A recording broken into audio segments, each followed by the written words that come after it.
Mo. Damn, Mo. Damn, Mo Money back at it again with another episode. Hello, and welcome to episode 7 of Mo Money, the investing show for millennials by millennials. Market update. Stocks have been moving upwards over the past week. The price of crude oil has increased over 5%. Recently, stocks have had the tendency to move with the price of crude oil. Goes up, stocks goes up. Goes down, stocks go down. Still with a good week, I feel. And most people are still worried that the bull market, which turned 7 years old this week, that's like 115 in human years, is on its last leg. And that the matador is ready to slay. On this episode, we're going to be talking about socially responsible investing, SRI. Theory of investing in companies that have great ESG scores, ethical, social, and governance. Now, money investing in funds and stocks with great ESG scores based on ESG principles have seen a 76% increase of cash flow since 2012. That's over $6 trillion, mostly coming from millennial investors who apparently, unlike our parents and grandparents, actually give a fuck about how the company makes money. They were like, child labor? Fuck 'em. Destroying and polluting environments? Fuck 'em! Murdering people for land and resources?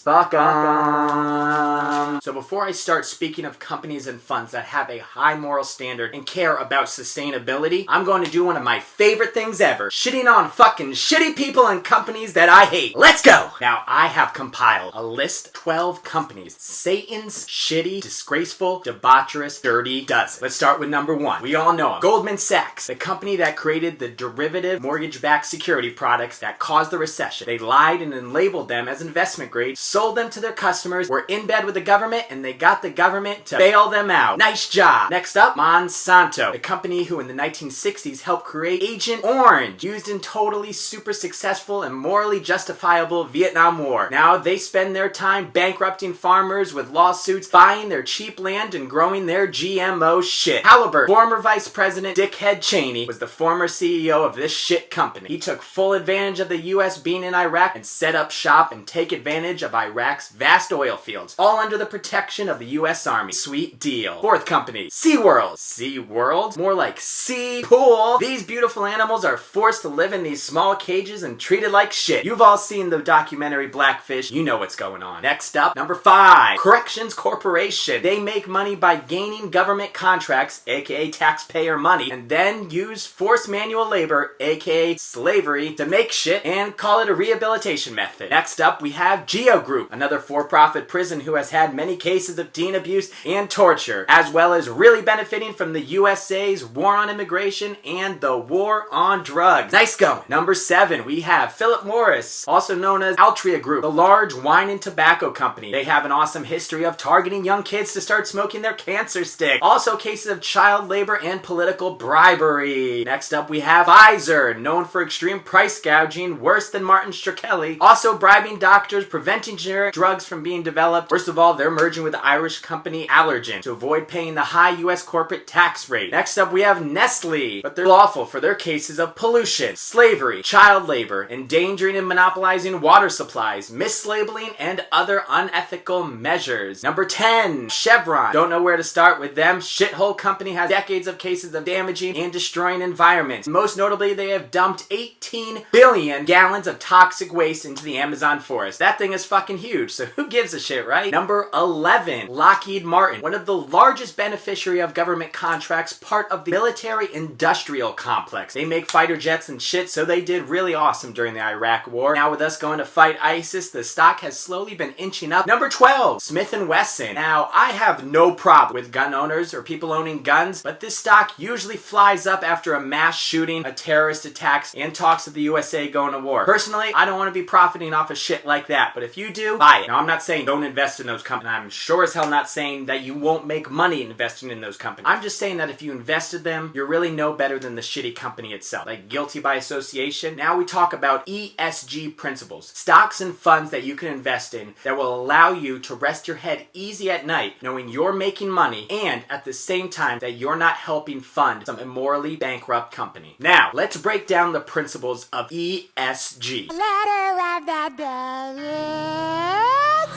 E stands for environmental. Environmental criteria of ESG looks at a company's energy use, their waste, their pollution, their natural resource conservation, and their treatment of animals. Next letter is Letter S. S stands for social. They partner and work with other morally respectable companies. Do they do charity work? Do they give to charity? Do they have high standards for keeping their employees safe, happy, and healthy? Finally, do they take into consideration the opinions of their shareholders? Finally is The letter G. G stands for governance. This measures how transparent a company is when it comes to their accounting practices. Do they allow their stockholders to vote on key issues? Is there any conflict of interest? Having people on the board that shouldn't be there? Are they engaged in any illegal activities? Or have they given any political contributions in return for some favorable treatment? A list of companies that you could look at that are great for SRI investing. First off, you have Google, now known as Alphabet. You ever seen the internship? Alphabet loves its employees and takes care of them very well. They're also known as a company that loves to invest in companies and people that can help change the world, and they give generously to charity. And you have Netflix, another company that is known for being a very giving company. They reward their employees very well and make sure that they are as happy as possible. Another company that you could look at, Tesla and Solar City. Not much needs to be said about the genius of Elon Musk that hasn't been said already a million times over. Okay, he has created a company based on saving the environment through solar power. Okay, Musk and his companies are all about practicing what you preach. Next up, we have another company by the name of Salesforce. The CEO, Mark Benioff, who seems just like the fucking greatest guy ever. Great company. Hey, they recently did a rehaul of salaries to make sure that their company is 100% equal pay for men and women. Very noble. He very deeply cares about his employees and social issues. Finally, we'll talk about ETFs. There are many on Wall Street who are finally catching on to the whole SRI craze. One such fund is the MSCI USA ESG. To keep it simple, the ticker symbol KLD. It is a fund developed by iShares, stocks that they feel best meet ESG metrics, and has had an incredible run since this bull market started back in 2009. For all the feminists out there, male or female, there is a SPDR ETF, SSGA Gender Diversity Index. Okay, this invests in companies that are largely made up of women, helps women advance in their careers, or has a board of directors with a lot of women on it. Now for my religious viewers out there, first for my Jesus lovers, Ave Maria Catholic Values. Ticker symbol is AVEMX. And Eventide Gilead Fund, ETGLX. Both of these funds are based on Christian principles. These are companies that they feel are religiously and morally acceptable. And for my Muslims, there is an iShare ETF, MSCI World Islamic ETF. Okay, this is based on Sharia investment principles. I don't know what those are, but apparently they exist. Assalamu alaikum. Most importantly, remember that just because a company has good ESG ratings does not mean that it's automatically a good investment. Just because your heart is in the right place does not mean that your money is. Also, it is impossible to find a company that is holier than Jesus. Okay, a lot of companies are still going to have a few less than desirable traits. If you're looking for a perfect company, just go and invest in a charity. Because in the end, business is still business. Don't let a few bad marks ruin what could be a great investment. Like I've said before, I feel our generation is poised to be the one that makes the longest lasting impact on this earth for good of all time. We are a generation that is very open and aware. Okay, we know the issues and we voice our opinions very loud. Now it is time to make our money do the same. Okay, now remember, money is not evil. The way you spend it is. So if you invest in funds and companies that have great ESG metrics in place, companies that have shitty ones are going to realize that if they do not shape up, they won't have anyone to invest in them down the road. Money talks. That is a fact. What do you want your money and your portfolio to say? Stay tuned for another episode next week, same time, same place. For now, subscribe, comment, like, and share. Follow me on Twitter, like me on Facebook. Mo Money, signing out.